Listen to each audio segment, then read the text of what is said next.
સુરતના ડુમસ ખાતે આવેલા રીવા વ્યસન મુક્તિ કેન્દ્રમાં યુવાનના શંકાસ્પદ મોત મામલે પોલીસે સંસ્થાના 2 કાઉન્સિલરો, ડ્રાઈવર અને વોર્ડ બોયની ધરપકડ કરી છે. સુરતના ડુમસમાં આવેલા રીવા વ્યસન મુક્તિ કેન્દ્રમાં યુવકના શંકાસ્પદ મોત મામલે ડુમસ પોલીસે સંસ્થાના 2 કાઉન્સિલરો, ડ્રાઈવર અને વોર્ડ બોયની ધરપકડ કરી છે. વ્યસન મુક્તિ કેન્દ્રમાં દવાના ગળવા બાબતે આરોપીઓ ભેગા મળી બનાસકાંઠાના થરાદના મૃતક ધવલ રાઠોડને માર માર્યો હતો, જેના કારણે ધવલ રાઠોડનું મોત નીપજ્યું હતું. પરિવારે ફોરેન્સિક પીએમની માંગ કરતા ફોરેન્સિક પીએમમાં ઈજાના નિશાન સામે આવતા પોલીસે તપાસ હાથ ધરતા આખો મામલો સામે આવ્યો હતો. હાલ તો પોલીસે રીવા વ્યસન મુક્તિ કેન્દ્રના 4 આરોપીઓની ધરપકડ કરી વધુ તપાસ હાથ ધરી છે.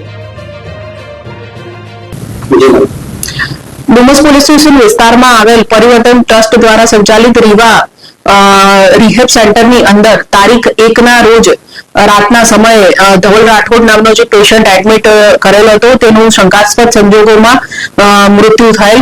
સિવિલ હોસ્પિટલમાં તેને 108 દ્વારા લઈ જવાતા મૃત જાહેર કરેલ હતો. તે સંબંધે ગત રોજ મરણ જનાર પેશન્ટના જે ફેમિલી છે તેમના દ્વારા ફરિયાદ આપવામાં આવેલ છે અને પોલીસ દ્વારા જે પણ તપાસ આ મુદ્દે કરવામાં આવેલ હતી તેના આધારે ગતરોજ જે ફરિયાદ દાખલ કરવામાં આવેલ છે તેમાં વિગત એવી છે કે સદર પેશન્ટને જે છે એને રિહેબ સેન્ટરમાં તેના પરિવાર દ્વારા ભરતી કરવામાં આવેલ હતો તારીખ 28ના રોજ. તારીખ 1ના રોજ રાતના લગભગ 9 વાગ્યા પછીના સમયે તેને તકલીફ પડતા એવું જે પ્રાથમિક રિહેબ સેન્ટર દ્વારા તેને 108માં બોલાવીને સિવિલ હોસ્પિટલ ખાતે લઈ જવામાં આવેલ હતો, જ્યાં તેને મૃત જાહેર કરવામાં આવેલ હતો. પોસ્ટમોર્ટમ જે કરવામાં આવ્યું, ફોરેન્સિક પોસ્ટમોર્ટમ, એની અંદર ઈજાના નિશાનો મળી આવ્યા, જેથી પોલીસે આ જે મેટર છે એને સિરિયસ ગણીને તાત્કાલિક ઇન્વેસ્ટિગેશન ચાલુ કરેલ હતું અને ગતરોજ પોલીસ દ્વારા આ મુદ્દે એફઆઈઆર નોંધવામાં આવી છે અને આગળનું કુલ 4 ઇસમોને આ બાબતે અરેસ્ટ કરવામાં આવેલ છે. જે પ્રાથમિક તપાસમાં જણાઈ આવ્યું કે આ જે ઇસમ છે જે ચલવે છે આ રિહેબ સેન્ટરની અંદર કામ કરતા 2 કાઉન્સિલરો, વોર્ડ બોય તથા ડ્રાઈવર દ્વારા દવા નહીં લેવાના મુદ્દે આ સદર પેશન્ટ ધવલભાઈ રાઠોડને માર મારવામાં આવેલ હતો, જેના કારણે સદર પેશન્ટનું મૃત્યુ નિપજેલ છે. જેથી પોલીસ દ્વારા અત્યારે કાયદેસરની વધુ કાર્યવાહી તપાસ આગળ કરવામાં આવેલ છે.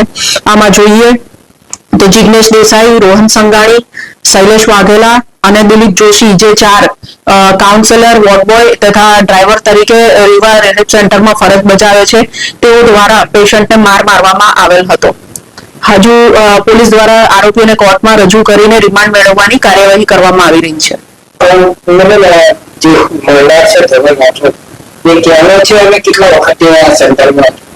મરણ જનાર ધવલ રાઠોડ છે એ મૂળ બનાસકાંઠાનો થરાદનો વતની છે અને તે માત્ર એક જ દિવસ માટે અહીં ભરતી હતો. તારીખ 28ના રોજ સાંજના 6 વાગે તેના પરિવારજનો જે તેનો ભાઈ છે જે નજીકમાં સુરત જિલ્લામાં રહે છે તેમના દ્વારા એમને અહીંયા ભરતી કરવામાં આવેલ હતા અને 1લી તારીખે એનું મૃત્યુ નિપજેલ છે.